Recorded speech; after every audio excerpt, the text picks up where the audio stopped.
Isang malawakang kaway-kaway Pilipinas kong mahal from Luzon, Visayas, and Mindanao. And for today's video, dinala ko nga ang pamilya ko dito sa Piri-Piri. Talaga kasi, isang palatandaan kapag sumaksis ka na, yung nakapila ka na sa pagkain. Kaya wala umorder. First time namin kakain dito, guys. Sige. So, finally guys, dahil wait ko sa order na first time kasama. Wow! I'm so proud of you, Lord! Parang piyesta. Ngayon ko lang napakain yung mga anak ko ng ganito karami at ganito kasarap na pagkain. Praise the Lord! Dati kasi, nung namasukan akong yaya, kasambahay, madalas sinasama ako ng mga amo ko kumain dito. And every time, dadalhin ako sa mga masasarap na pagkain, kainan ng mga amo ko. Isa sa mga pangarap ko na one day, mapakain ko, mapatikim ko sa mga anak ko yung nakain kong masasarap din sa mga restaurant, kainan na ganito. And I'm so proud of you, Lord. Talagang ipinaranas mo, ipinatikim mo sa pamilya namin, sa mga anak ko, yung pangarap ko dati. And alam niyo yun, yung maraming one day sa buhay natin na pag sinamahan natin ng dasal, eto na yun, be. Nararanasan na natin yung sinasabi nating one day. Sa lahat ng mga hardworking sa family, deserve nyo to be. Yung mag-sit down kayo with your family, makakain na masarap. Yung mga hindi natin usually kinakain, kahit isang araw lang, ibigay natin sa pamilya natin at sa sarili natin dahil deserve natin to. Bakit ba tayo nagpapakapagod, kumayod? Food rate natin dito guys, ang sarap nung rice nila, nung chicken at yung ribs ba yun, ang sarap, ma-juicy. And meron ka nga option dito, pwede mong pagpilian ng mga sauce. Tikman nyo na lang lahat ng sauce kasi may mga sauce talaga na hindi natin nakasanayan. Kaya para sa akin hindi masarap, diba? Yun yung mga sauce na mga mayayaman kaya pagkakataon nyo na bi. Tapos, dito guys is naka 3,000 bill kasi tayo. So, kasama may free card, gold card na binigay sa atin para kung may birthday kayo, may mga big discount kayo at parang freebies din nila. Tapos, yung drinks nila, ang sarap-sarap. May salad din. Yung salad, additional order ko na lang yan. Tapos, good for 4 packs na yung order natin. Worth 3,000. Kasama na yung gold card. And, food rate. Favorite ko talaga ang salad kahit saan. Salad nila is masarap. Sakto lang for me, hindi ganoon ka-special, pero masarap.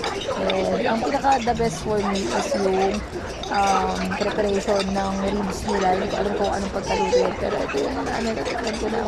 Ito talaga yung one of the reason kung ba't ko ginustong pakainin yung mga anak ko dito kasi para matikman nila yung luto ng ribs nila. Ang saucy. Sulit naman guys, yung pagkain dito kahit medyo pricey, hindi natin.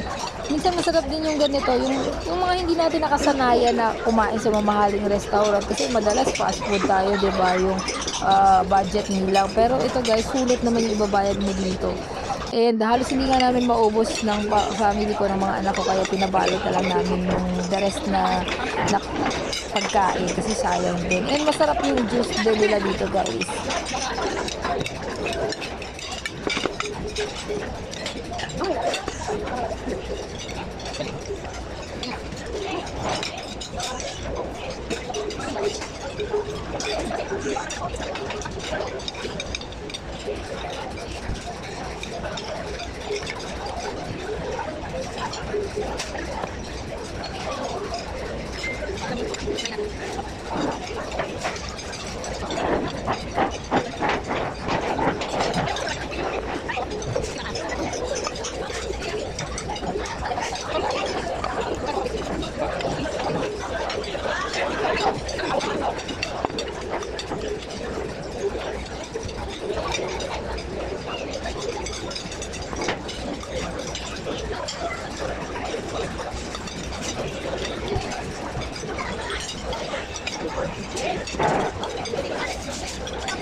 Grabe, ang sarap.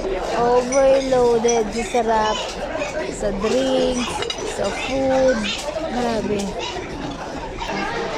Ito yung ipagpapasalamat mo sa Diyos sa buhay na sa kabila ng alam mo yun, hindi madalitin lahat ko para makaipon ng ganitong pambayad para makakain kami dito.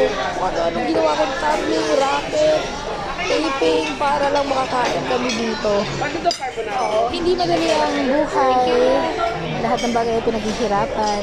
Kaya deserve din natin, ng ating pamilya na yung isang araw, yung one day na mai-sit down sila, mapakain sila sa masarap na pagkain, sa masarap na kainan.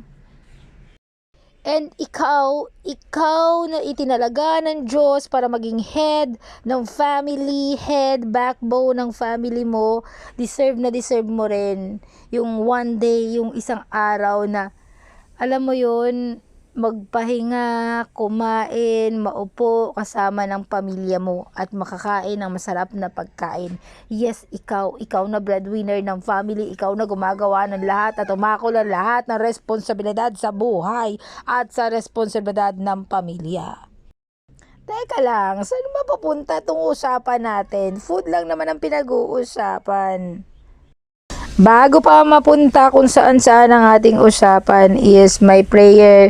Lahat ng pamilya, especially single mom na kumakayod para sa pamilya nila, para sa mga anak nila ay mabigyan ng one day. One day to sit down, one day para ma-experience, maibigay sa pamilya nila yung one day na pangarap nila.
Ito na yung bill. Pag ganito, napapanood ko lang dati ito sa mga teleserye, yung mga inaabutan ng bill. Nakakatakot. Ayan, kinuha na ni ate. Syaling-syala tayo. Alam mo yan, ayaw ko maging proud sa sarili ko. But, alam mo yun, ibinabato ko kay Lord na I'm proud of you, Lord. Pinaranas mo sa akin itong makahawak ng bill. Ay, alam mo yun, yung syalang-syala yung datingan natin dito, Lord. Sumakses tayo dito. Thank you for watching, guys!